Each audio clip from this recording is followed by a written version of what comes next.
Bienvenue chez Alpha Trading et bienvenue dans notre première vidéo. Aujourd'hui, le sujet c'est de obtenir des payouts et on va regarder la data derrière dans les prop firms. Ça veut dire le prop trading, le trading propriétaire où on manage un portefeuille de quelqu'un d'autre.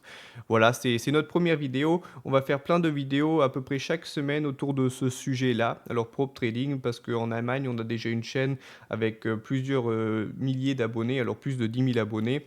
Et on est vraiment très connu, hein, une des plus grandes chaînes en Allemagne. Et je me suis dit, voilà, on pourrait faire des vidéos en France parce qu'il n'y a pas vraiment de créateurs qui font des vidéos autour de ce sujet. Et voilà, alors il y aura plein d'informations très importantes et très intéressantes pour vous. Alors voilà, abonnez et on va commencer avec les premières vidéos.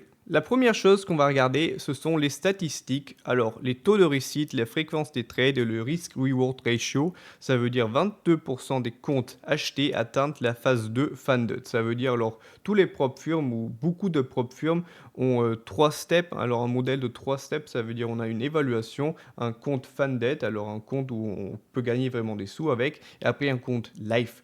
Je vais faire des vidéos dans le futur à propos de ce sujet, mais aujourd'hui, on va vraiment regarder ça, ce que les statistiques et la data, elle nous dit, et regarder comment, quel comportement plutôt aussi est vraiment important pour gérer des payouts. Dans le prop trading, pour générer des payouts, il faut atteindre la phase 2. Et pour atteindre la phase 2, il faut déjà passer un examen qui dit en fait qu'il faut atteindre certaines sommes, par exemple 3000 euros, sans perdre 2 ou 2500 euros. Si tu arrives à la passer, après tu vas avoir un compte funded, et sur les comptes funded qui sont passés, il n'y a que 12% des comptes qui vont recevoir un payout parce que les autres, ils vont tous perdre leur compte parce qu'en fait, c'est un examen, un deuxième examen, comme le premier qu'on avait fait. Mais les émotions sont bien plus grandes. C'est pour ça qu'en fait, les moins de personnes arrivent à vraiment atteindre un payout. Si on regarde la fréquence de trade, les comptes restis ont une moyenne de 2,5 à 3,1 transactions par jour. Alors de trade par jour, de 2,5 à 3,1,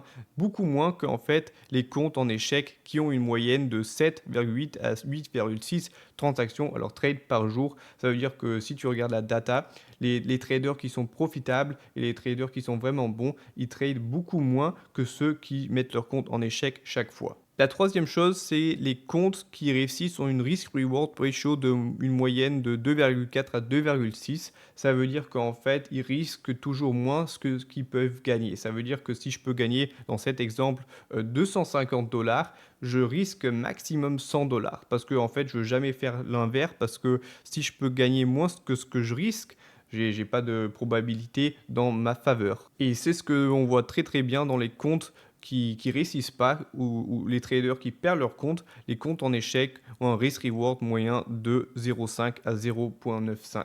Ça veut dire qu'en fait, ils tradent toujours où ils risquent toujours plus ce qu'ils peuvent gagner. Et en plus, ils ont une probabilité, alors un taux de probabilité, un taux de réussite dans leur trade qui est moins de 1. Ça veut dire avec ça, la PNL, alors ton compte va que être rouge parce que c'est sûr que les trades que tu fais, tu les closes, tu les fermes plus tôt que en fait ce que tu le laisses en potentiel.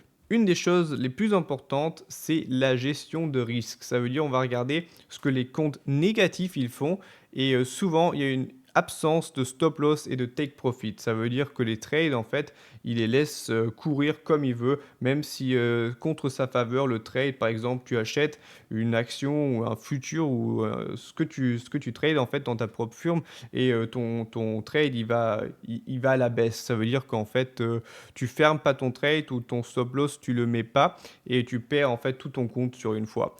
Et certaines semaines jusqu'à 50% des comptes ou les comptes en échec, alors les comptes négatifs, ils n'avaient pas de stop loss ou pas de take profit. Le deuxième point, c'est que la taille du contrat reste constante et n'est donc pas ajustée à la volatilité. Ça veut dire que si la volatilité, elle monte et les candles, alors le marché a plus de range, alors plus de volatilité, ils restent quand même avec leur même taille, alors leur même size, leur même lot dans le trade, mais ils ont beaucoup plus de risques parce qu'en fait, le stop loss, il a besoin d'être bien plus grand. Aussi, le take profit, alors ce que tu peux gagner, va être bien plus grand, mais parce que la volatilité, elle est plus grande, c'est sûr que tu vas prendre plus de pourcentage en risque, ce que tu aimerais bien faire. Comme on avait vu dans la scène avant, le risk-reward ratio moyen est de 0,5 à 0,95 et le taux de réussite est négatif. Comme j'avais dit, alors les 2 risques ou les 2 paramètres de risque sont négatifs et avec ça, tu vas jamais être profitable parce que si tu as pas au moins un des 2 qui est dans le secteur vert, ça veut dire plus de 1 ou plus de 50,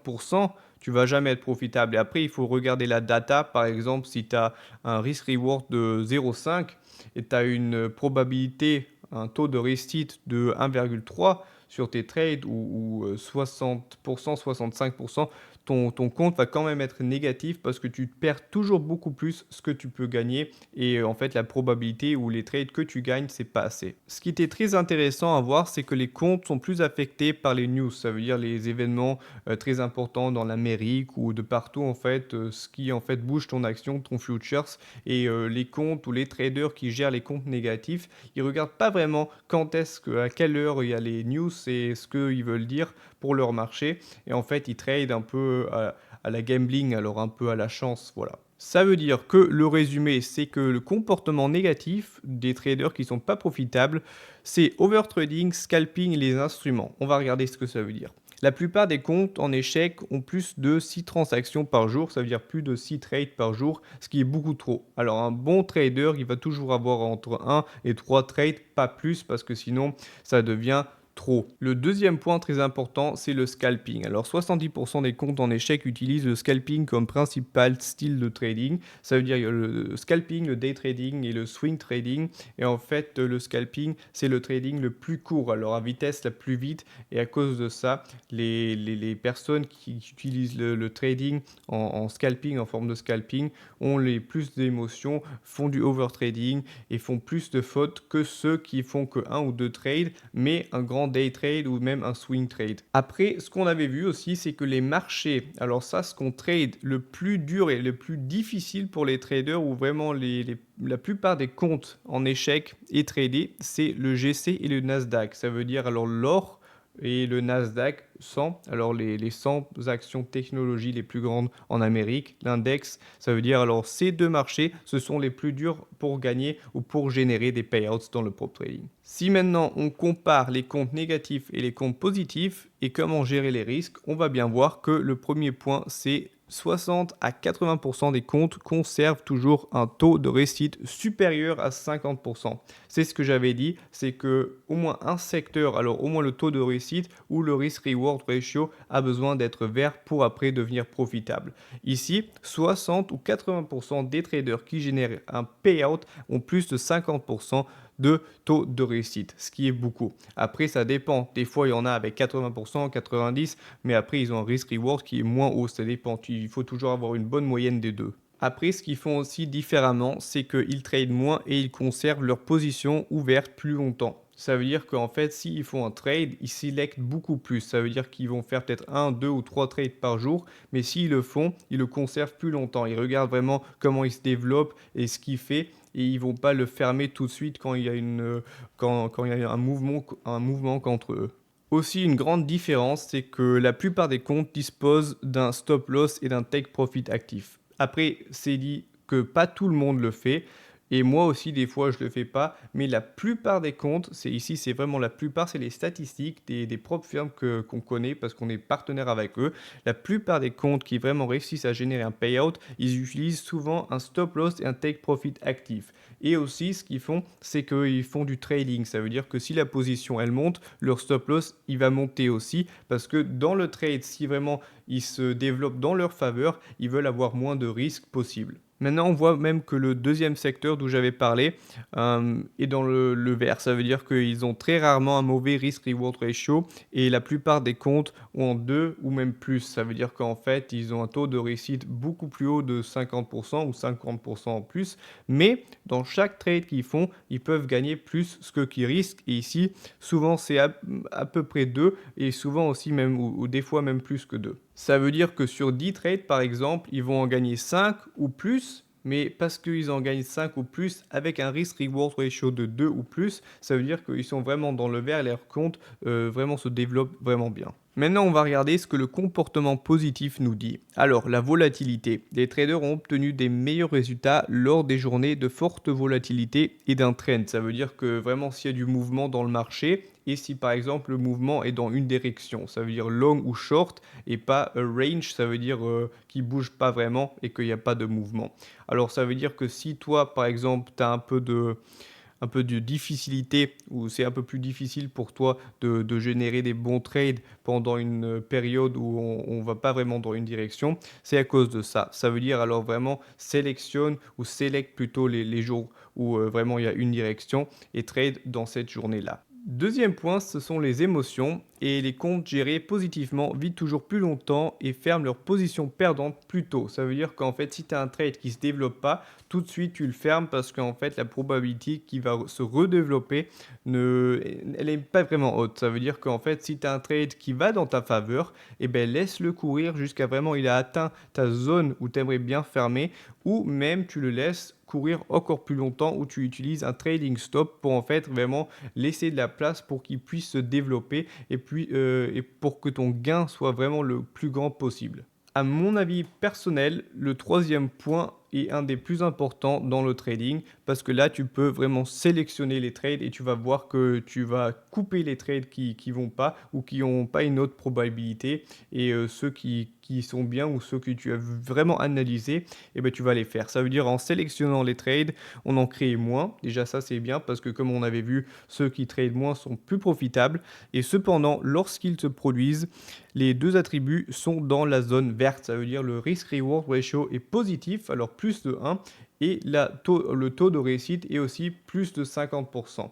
Juste parce qu'en fait, tu as sélectionné ton trade et tu as vraiment attendu jusqu'à qu'il y ait un bon trade qui se développe. Que pouvons-nous apprendre des statistiques? Ça veut dire le numéro un le plus important dans le prop trading pour générer des payouts, et je vais faire des vidéos, je vais continuer à faire des vidéos parce qu'il faut que j'améliore mon français, c'est la gestion des risques et la chose la plus importante dans le prop trading. Ça, c'est le numéro un. Ça veut dire si tu n'arrives pas à gérer tes risques, si tu n'arrives pas à regarder tous les statistiques pour ta faveur ou pas, tu vas jamais réussir à générer un payout.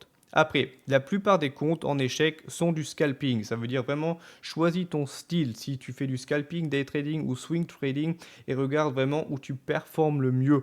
Parce que en fait, ce que la statistique nous dit, c'est que vraiment le scalping, c'est un des styles de trading les moins effectifs pour générer des payouts. Après, moins de trades sont souvent meilleurs, mais seulement les A++. C'est en fait ce que j'avais dit, c'est mon avis et c'est le plus important. Regarde vraiment que tu sélectionnes ou que tu sélectes des trades vraiment A++.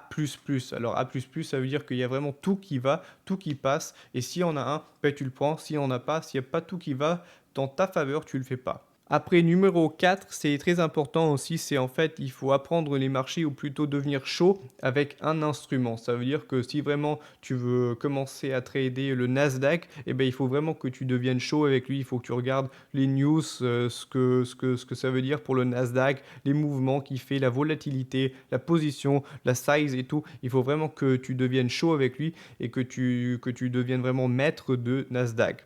Voilà, après, trader sur des nombreux marchés différents et négatifs, ça veut dire essaye de déjà être super bon dans un marché et si tu arrives à avoir une bonne PNL, alors un compte qui devient positif et encore plus positif dans le temps, et bien après tu peux réfléchir de prendre deux ou trois marchés en plus, mais quand tu es débutant, moi toujours à mon avis, je recommande de que prendre un instrument, un marché pour devenir profitable. Sinon, merci d'avoir regardé jusqu'à ici. Comme j'avais dit, il y a beaucoup de vidéos qui vont venir. C'est la première vidéo. Je veux améliorer mon français parce que ça fait longtemps que je n'avais pas parlé.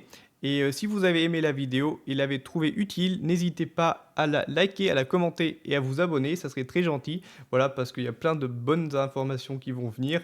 Et si vous voulez trader une fois sur une propre firme, nous, on recommande, alors parce qu'à notre avis, Apex Trader Funding, c'est la meilleure, on recommande avec notre code alpha de regarder et de essayer là-bas. Et sinon, merci et on se voit dans la prochaine vidéo. Ciao!